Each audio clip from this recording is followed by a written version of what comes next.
Hey guys, this is Shane here with Echo Soundworks. So you just heard the final result of what we're going to be making in this video. We're going to be remaking the chorus section to Dua Lipa's track Physical. Now, I really like this song. I know it's not everyone's cup of tea, but I'm kind of a sucker for those synth pop style tracks. I love the sound design in them. I love blending those old school vintage sounding synths with more modern sounds. I think it's a lot of fun to make. So in this video, I am going to be using one of our packs. We're going to be using some presets from our pack Vivid. If you don't have that, don't worry. You can download some of the sounds that I'm using to make this track, to remake this track, in the link below. So check out that link below and you can download some of these presets and some of these samples. So let's cut the intro short and dive in. All right, so the first thing that we're gonna take a look at is the kick pattern that was used in Physical. Now, this kick pattern is very common in types of music that are inspired by 80s synth pop and 80s dance music.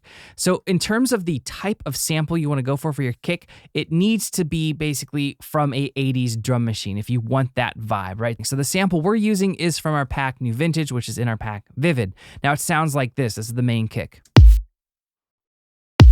So I'm using this as the kick for the downbeat of every bar. Now it is a drum machine kick layered with a little bit of white noise. Now I am going to add a little bit more beef to it. I'm going to basically add in it with using Logic's bass enhancer, a little bit more punch on the low end, because a lot of the drum samples from the 80s, they lack that low end thud that a lot of modern dance music basically needs in 2021. Now the next thing we're gonna take a look at is the double kick. So with 80s inspired synth pop and dance music, you very rarely just have a 4 on the floor kick snare pattern like boom, ka, boom, ka. Instead, you have this third kick hit per bar. Boom, boom, right? So that is the main difference. Now, the snares. I'm going to grab 2 different snares from our pack New Vintage and layer those together to give us our main snare pattern. And then on the fourth hit, the fourth snare hit of each pattern, I've layered in an extra sound and I've stretched it. So it was a percussion sample that was stretched, and it adds a little bit of ear candy so it's not as repetitive. Now I'm also going to layer in another ear candy snare. So the pattern goes our main two, and I'm going to color these different so you can see what's going on. So here is the primary snare. I'll make it green, right? And then this is also a primary snare. I guess I should make it the same green so it's not as confusing. There we go. All right, so this top one, these top 3 here, primary snare. Now I'm bringing in this secondary snare every other hit, but it's only going to happen once per bar because I have that fourth snare that's already adding a little bit of ear candy. So when you layer those together, right, basically every other snare hit has some type of ear candy, and it really does make a difference with a repetitive programmed drum beat like this, because you can't add a lot of swing to this, right? Because it's got to be dance oriented, it's got to be on grid. So this is one way to break up the monotony. All right, so anytime you're adding in that snare that's going to just help make things less robotic and less predictable, turn down the other snare that's already there. So if we look at this, these 2 snares here, these are our primary snares, right? So if I introduce a third snare, I'm gonna get a big volume increase. So what I did was in Logic, and you can do this in any DAW, I've turned down what's called the clip gain or the region gain, about 2 decibels, a little bit more than 2 decibels. So this snare and this snare, these 3 snares now make a new sound as opposed to just making a louder sound that's slightly different. All right, so now let's take a look at the hi-hats. Now, in terms of sample selection, you could basically use a couple analog hi-hats for both closed and open, and then you're gonna need some type of acoustic style hi-hat loop, or if you can program it, program it. So the interesting thing with this is the open hi-hat that happens just 2 tick marks after our 4th snare of every bar, which is our ear candy snare. So basically 2 tick marks after it, we get a very tight, short, analog style open hi-hat, and it gives it a lot of bounce.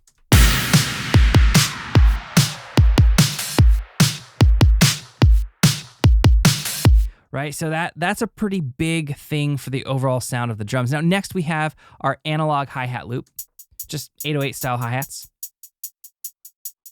right? Heavy hit, soft hit, heavy hit, soft hit. Then we have our acoustic hi-hat loop, which is gonna be a little bit more intricate, right? Where we see here, if we look at this,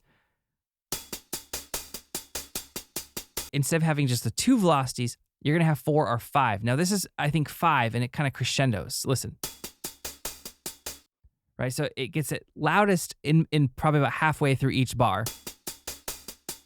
And then that just repeats over and over. Now you layer all that together, and this is your hi-hat section.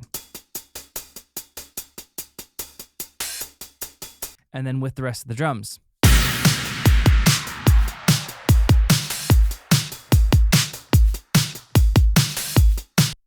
All right, so now we're gonna add two of the percussive elements that really contribute to making the drum pattern in Physical more memorable than your run-of-the-mill synth pop pattern. So we're gonna layer in these two clap hits and then this whooshing whip sound.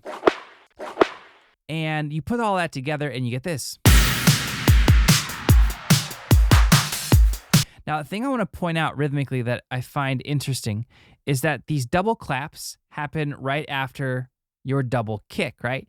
It happens 2 tick marks. The first clap basically happens on the second double kick, right? Now, where it gets interesting is you have the other clap right at the end of that, and then another 2 tick marks past that, you have that open hi-hat. So it makes this really unique syncopated sound with these double kicks. Right? So next up, we have that whooshing whip, and that's just kind of used every few bars to transition, back into the main rhythm. Now, I'm not going to go through all the percussive elements one by one. I'm not 100% sure if all of these things are in the actual track. I layered in some other percussion sounds and a couple claps, and our final drum groove sounds like this.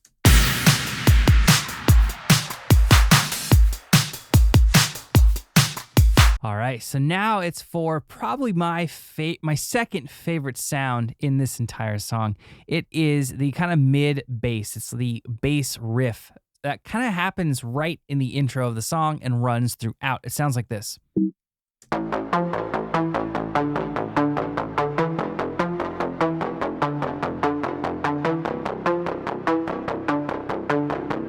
Before I dive into Serum, let's talk music theory real quick. So the actual progression is incredibly basic. A, F, C, G. If you put the chords with that, A minor, F major, C major, and G. It's like the most, basic quintessential pop progression you could ask for. But the way that the original song was put together, it wraps that in a really unique package. So I pulled up a piano so you could hear it with a acoustic instrument and so you can see this keyboard. So I just pulled up our loft piano. Now, if I play the chord progression with the notes on top, we get a very dissonant sound on that first chord. That's the first chord. We have an A minor, and then this F above it, which is happening 2 octaves. Now, the actual song, you just have the bass notes. But there are some instruments tucked under that sound that are playing chords, which would make it the A minor. Now, if you ever watched the old series, the old TV series X-Files, this is literally the X-Files interval. It's a very dissonant sound. So I'm going to play the physical riff, but voice it more for a piano, and you'll hear how kind of pretty and dissonant it sounds at points.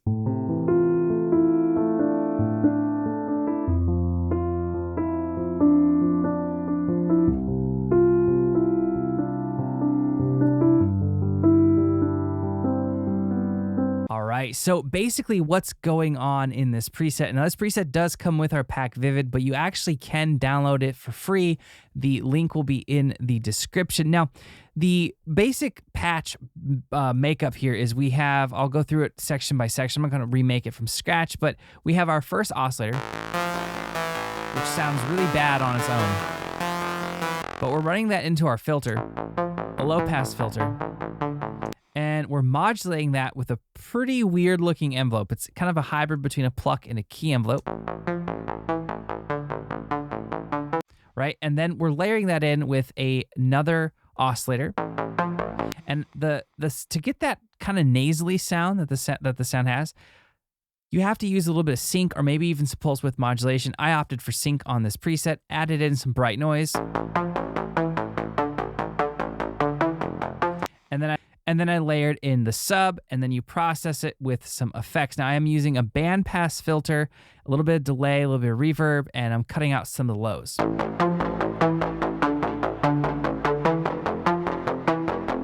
And now with our drums.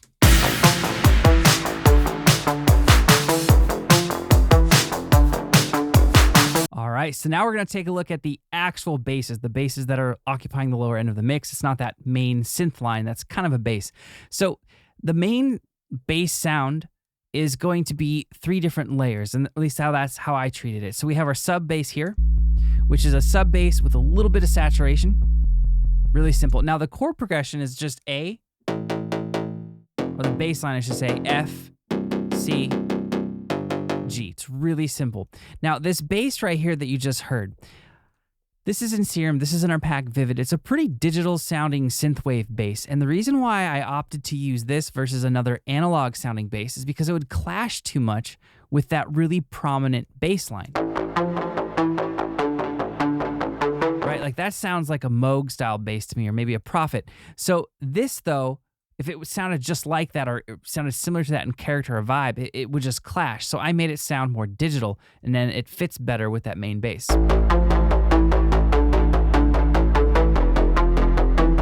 And I layered it with another top bass just to give a little bit more presence, and what we have for our bass line with everything else we've heard so far.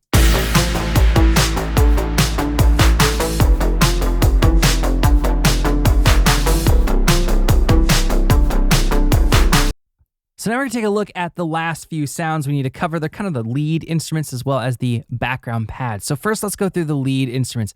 Now, there is, to my ear, it sounds like there's some type of flute sound mixed with a couple saw synths. So that's exactly what I did. I have 2 presets in Serum here doing this. I'm going to turn these up just so you can hear them. Right, so single patch here. Really Moog sounding saw, and then this one is just another variation of it. A little bit of vibrato, some noise, and you stack that with a synth preset. Now, I probably should have used a proper synth library like in Contact or UVI. I just used a preset from our pack Sphere just to give it that airy quality. It sounds like this.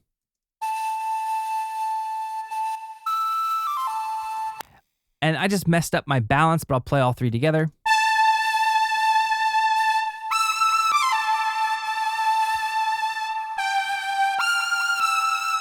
And I bounced that out to separate tracks with a little bit of reverb, and that's what we have here because my CPU is getting a little grumpy with everything going on. So here is the final mix of that.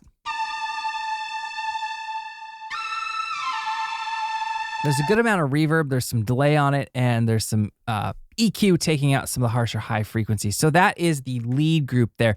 Now, there's a guitar here, which is just basic 80s plucks. Guitar muted, palm muted plucks. So it's basically just a clean Stratocaster, and then chorus, flanger, and a little bit of slap delay is your friend if you're going for that 80s vibes. Now next up we have some pads.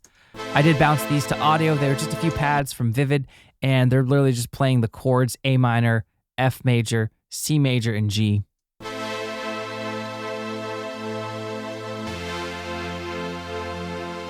All right, and then last we have this pink track right here, and this is a pretty interesting choice, both with the kind of music theory behind it as well as the sound selection. To my ear, it was like a really dry, really gritty sound, and I probably went with a way more digital sound. Like this would be the type of sound you'd put in like a Nurko future bass track for anyone who's out there who makes future bass. But yeah, this is like a really, really digital sound. But the idea, the music theory idea behind it is we're adding some new notes on top of the chords of the pads. So let's loop it just from that section.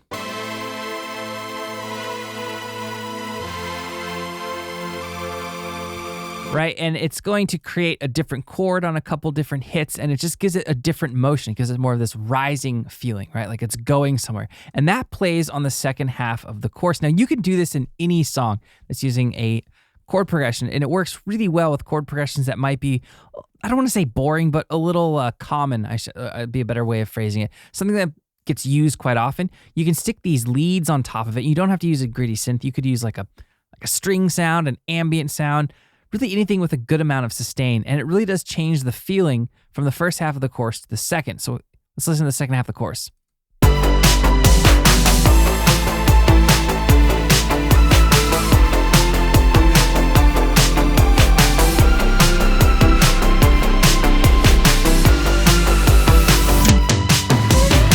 that is pretty much it, guys. Thank you so much for watching this video. I hope you got some cool information from it, and let me know what you think in the comments. Is this one of the best remakes I've ever made on the ESW channel? Let me know in the comment section below. And if you want some of the sounds I used in this session, again, that link is in the description. All right, so that's gonna sum up this video. If you guys have any questions or comments, you can post those below and we'll get back to you as soon as we can. If you guys aren't subscribed to our channel, you know the drill. Hit that subscribe button. The support really does mean a lot to us. And if you guys haven't ever checked out our website, echosoundworks.com, definitely head on over there. There's a ton of free content, samples, loops, and presets. And of course, there's some premium sound sets and sample packs as well. And lastly, if you guys use Instagram, consider giving us a follow. We run a lot of contests, giveaways, and promotions on that platform. And I think you guys will like what we're doing over there. All right, thank you for watching. I'll see you next time.